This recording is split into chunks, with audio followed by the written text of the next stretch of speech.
Today, I'll walk you through how to manage automation workflows in Make, from organizing your existing scenarios to troubleshooting common issues. If you find this helpful, be sure to like and subscribe, and let's get right into it. Start by opening your browser and heading to Make, then sign into your account. Once you're in, click Scenarios from the left navigation menu. This is the central hub where all your automation workflows live, so take a moment to survey what's there. You'll see a list of your existing workflows, and you should identify which ones are active, which are inactive, and which are just test scenarios you may no longer need. A quick but powerful habit is to rename your scenarios so their purpose is immediately obvious. Instead of something vague, use descriptive names like lead capture automation, customer welcome email, or monthly report generator. This simple step saves you from guessing later.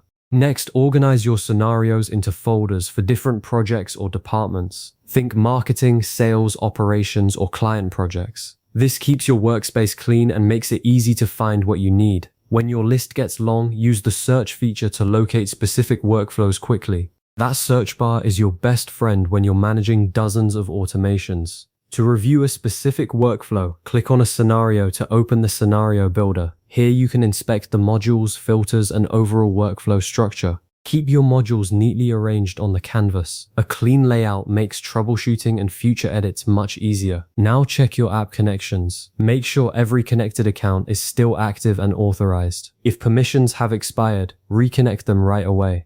As business needs change, update your workflow settings by modifying triggers, actions, mappings, or schedules. For complex workflows, add notes directly in the editor to explain important logic or configuration details. This is incredibly helpful when you revisit a scenario months later. Monitor each scenario's status to see whether it's on and active or off and inactive. Then review your scheduling settings to verify that workflows run at the correct frequency, and adjust schedules if necessary. Before you activate any major changes, use the Run Once feature to test that everything still behaves correctly. After your test, check the execution history to monitor performance. Look for both successful and failed runs. Open individual execution records to review input data, output data, and processing results. Keep an eye out for any errors, watch for failed modules or warning messages, and address them as soon as possible. Common causes of failures include expired connections, missing required fields, incorrect mappings, or filter conditions not being met. Periodically review your filters to ensure they still match current workflow requirements, and verify that data is being passed correctly between modules.